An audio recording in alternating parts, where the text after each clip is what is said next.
আসছে পরবর্তী খবরে নজর রাখতে হচ্ছে অসমের দিকে। ডাম্পিং গ্রাউন্ডে পরিণত কাছাড়ের কাটিগড়া বিধানসভার ব্যস্ততম কালাইন বাজার লাগোয়া লারাং নদী, যেখানে কথা ছিল মূর্তি বিসর্জন করা, সেই স্থানেই বর্জ্য আবর্জনা থেকে মল মূত্র ফেলে ডাস্টবিনের রূপ নিয়েছে। নেই কোনো নিকাশি ব্যবস্থা, অথচ ব্যস্ততম রাস্তা ও বাজার লাগোয়া জনবসতিপূর্ণ এলাকায় এভাবে অবাধে বর্জ্য আবর্জনা ফেলার ফলে দুর্গন্ধে অতিষ্ঠ সাধারণ মানুষ। বিষিয়ে উঠেছে প্রাকৃতিক ভারসাম্য। তার চেয়ে বড় বিপত্তি হচ্ছে বৃহত্তর এলাকার জল নিকাশি ব্যবস্থার একমাত্র নির্ভরযোগ্য নালা বর্জ্য আবর্জনা ফেলায় বন্ধ হয়ে পড়ায় বর্ষা এলে কৃত্রিম বন্যার কবলে পড়তে হচ্ছে মানুষদের। এবং এই যে এলাকা কার্যত ডাম্পিং গ্রাউন্ডে পরিণত হয়েছে, এবং যে লারাং নদী, কাছাড়ের কালাইন বাজার লাগোয়া যে লারাং নদী, সেটা কার্যত একেবারে ডাস্টবিনে পরিণত হয়েছে এবং নদীতে অবাধে বর্জ্য আবর্জনা ফেলা হচ্ছে এবং এই আবর্জনা ফেলায় বন্ধ হয়ে পড়ছে বৃহত্তর এলাকার জল নিকাশি ব্যবস্থা। এবং তার ফলে কার্যত বর্ষা এলে কৃত্রিম বন্যার কবলে পড়তে হচ্ছে মানুষদের। একেবারে দেখাচ্ছে সেই ছবি, এটা একটা নদীর ছবি যেখানে একেবারে কার্যত আবর্জনা স্তূপে পরিণত হয়েছে এবং এই কার্যকলাপ কিন্তু স্থানীয়দের দ্বারাই হচ্ছে। সেখানে তাদেরকে একাধিকবার বলা সত্ত্বেও কিন্তু তারা মানছেন না। কার্যত নদীতে অবাধে বর্জ্য আবর্জনা ফেলছেন তারা এবং এই দুর্গন্ধে অতিষ্ঠ সাধারণ মানুষ।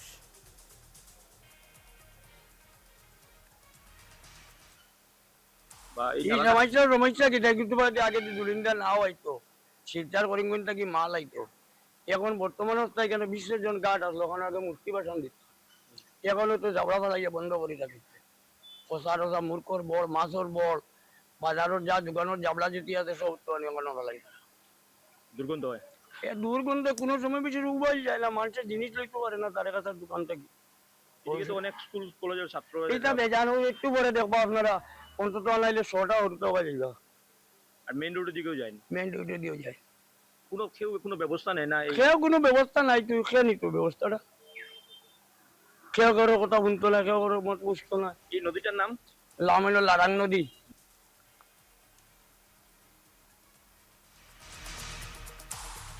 খবর সম্পর্কে আরো বিস্তারিত জানবো। এই মুহূর্তে আমাদের সঙ্গে সরাসরি রয়েছে আমাদের প্রতিনিধি মান্তুনাথ। মান্তু, আমরা যে ছবিটা দেখলাম সেটা বলা হচ্ছে লারাং নদী, কিন্তু এই নদীর এই হাল, সেখানে কার্যত আবর্জনা স্তূপে পরিণত হয়েছে। যে হাল আমরা দেখলাম, যে ছবিটা উঠে এসেছে, কারা এর পেছনে দায়ী এবং কেন সেভাবে ব্যবস্থা নেওয়া হচ্ছে না? রূপালী, এই যেটা খালাইন বাজার, যেটা এটা উত্তর পূর্বাঞ্চলের একটা গেটওয়ে, এবং আমরা জানি যে উত্তর পূর্বাঞ্চলের যতই রাজ্য আছে সেই রাজ্যের প্রবেশদ্বার হচ্ছে খালাইন বাজার, এবং শিলচর গৌহাটি যে সৌরাষ্ট্র সড়ক লাগোয়া হচ্ছে সেই খালাইন বাজারটি। কিন্তু সেই খালাইন বাজারের বাজারে লাগোয়া একটি নালা কিছু প্রতিকূল বা উচ্চ দপ্তরের প্রভাবে বা ওয়েবসাইট জন্য এই নালাটি কিন্তু প্রবলে বন্ধ হয়ে পড়েছে, ডাস্টবিনের রূপ নিয়েছে। আবার সতীর্থ ক্যামেরা পার্সনকে বলবো দেখানোর জন্য এখানের কিছু দৃশ্য, যে পুরো নালাটি বন্ধ হয়ে রয়েছে বিভিন্ন থার্মোকল সহ বিভিন্ন বর্জ্য পদার্থ ফেলে। এবং এর আরো বড় কথা হচ্ছে রূপালী, এটা কিন্তু একটা বিসর্জন ঘাট ছিল। এক সময় এখানে কিন্তু প্রতিমা নিরঞ্জন করা হতো, কিন্তু সেই প্রতিমা নিরঞ্জন ক্ষেত্র আজকে মলমূত্র ফেলার একটি ডাস্টবিনে পরিণত হয়েছে। বাজারের বিভিন্ন আবর্জনা ফেলা হচ্ছে সেখানে। আমার সাথে কিছু স্থানীয় লোক রয়েছেন, আমরা চেষ্টা করব তাদের কাছ থেকে তাদের প্রতিক্রিয়া নেওয়ার, তারা কি বলছেন সেই ডাস্টবিন সম্পর্কে বা সেই নালা সম্পর্কে। দিদি কি বলবেন? আপনি বারবার নালা বলছেন, এটা নালা নয়, এটা লারাং নদী। বিরাট বড় নদী ছিল কালাইন এলাকা। কালাইন এলাকার যারা বিশিষ্ট বয়স্ক লোক ছিলেন ওনারা বলেছেন এই নদী দিয়ে জাহাজ আসতো। তো আজকে দুর্ভাগ্যবশত সেই নদীর দুই পাশে নদীটা ছোট হয়ে গেছে এবং বর্তমানে আমরা দাঁড়িয়ে আছি কালাইন বাজারে।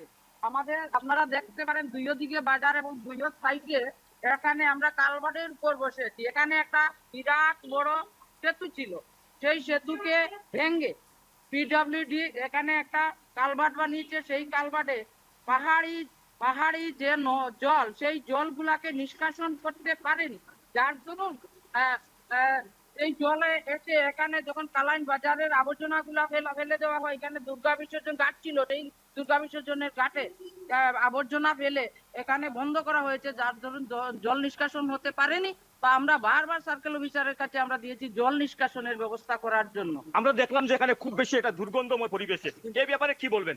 আমরা দুর্গন্ধের নিজের থেকে, আমরা সোশিয়াল ওয়ার্কার, আমরা সাধারণ মানুষ, আমরা নিজের থেকে বছরের পর বছর আমরা এখানে দুর্গন্ধ মুক্ত ফেনাইল, তারপর ডেট্রল এগুলা মেরে হসপিটাল থেকে গুড়া এনে এগুলা মেরে আমরা দুর্গন্ধ মুক্ত হতে চাই। কিন্তু আমি অবাক আশ্চর্য হই যে এই বাজারে যারা ব্যবসায়ী, এই বাজারে যারা ব্যবসা করছেন, বর্তমানে বসে ব্যবসা করছেন, এদের কি নাকটা বন্ধ, এদের কি চোখগুলা বন্ধ, ওদের চোখে কি কালো চশমা, ওদের নাকে কি চুলা ঢুকিয়ে রেখেছেন, ওদের কি গন্ধ লাগেনি? আপনারা দেখেন এদিকে এদিকে বন্ধ, এদিকে বন্ধ, আমরা কালবারের উপর বসে আছি, আমরা দাঁড়িয়ে আছি বর্তমানে, কিন্তু দুর্গন্ধের জন্য। এখানে দেখেন পোলাওর দোকান, এখানে পোলাও গুলা কি বিশুদ্ধ খাবার হবে? আপনাদের কাছে প্রশ্ন। দেখো রূপালী, আমি একটা জিনিস দেখানোর চেষ্টা করব, আমার ক্যামেরা পার্সনকে বলবো এগিয়ে আসার জন্য। সেই যে নালা রয়েছে, সেই নালার সামনেই কিন্তু রয়েছে একটি পোলাওর দোকান, রেস্টুরেন্ট, যেখান থেকে কিন্তু পোলাও খাওয়া হচ্ছে, মানুষরা পোলাও খাচ্ছেন এবং সেই ডাস্টবিনের উপরে কিন্তু সেই পোলাওর দোকান তৈরি রয়েছে।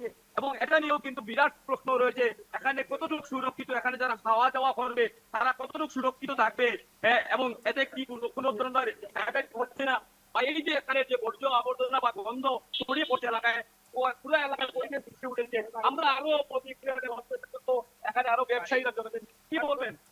বাড়ি তো জল হয় পুরা, বর্ষা হলে জল হয় না, পুরা জল, নালা বন্ধের জন্য। নালা নালা না, নদী। আপনার যে বিধায়ক আছেন খলিলুদ্দিন মজুমদার, উনাকে বলেছেন বা উনি কোনো ব্যবস্থা নেননি? খোঁজ নিয়েছেন আপনাদের? আপনি কি বলবেন? আপনি তো ওখানের ব্যবসায়ী। আমি তো এখানে কইয়া আপনার কাছে যে সার্কেল অফিসারও আইয়া গেলা, এইটা খোলার লাগিয়া, কিন্তু একটাও খোলা হয় না, আর গন্ধ মানুষ আটিতে পারেন না, জলগুলা বন্ধ হয়ে যায়, তাহলে কি করবো? বাজারের মানুষের বেজায় অসুবিধা। আপনি কিছু বলবেন দাদা? আর কি বলবো, এটা তো আর প্রত্যেক বছর সেই কন্ডিশন হয়ে যায়। বর্ষার সময় পুরো জল হয়ে যায়, এদিকে মসজিদ আছে, কর্মী দেওয়া যায় না, জল টুটি যাওয়ার পর কাজে বাজে মানে জল উঠে। আমি বলবো এখানে বারবার বলা হচ্ছে স্থানীয় বিধায়ক এবং পঞ্চায়েত প্রতিনিধি, আমি বলবো স্থানীয় বিধায়ক এবং পঞ্চায়েত প্রতিনিধি আপনারা করতে পারবেন না। যেহেতু আমাদের লোকের মেটিতে একজন করে একজন সার্কেল অফিসার এসে প্রত্যক্ষ ভাবে সরজমি তদন্ত করে ওনারা সমাধান দিতে পারেন, যার ধরুন পঞ্চায়েতে এটা করার কোনো কিছু নেই, বিধায়কটা করার কিছু নেই, অর্থাৎ পিডব্লিউডি এই কালভার্টটা বন্ধ করবে এবং সেই আবর্জনা গুলা বাজারে যে স্থানীয় ব্যবসায়ী আছে আবর্জনা গুলা যদি বন্ধ করে নিষ্কাশন করে। দেখুন দেখুন, আমরা কিন্তু এখানে যেসব মানুষেরা আগুন লাগিয়ে দেয়, ওদের কিন্তু এখানে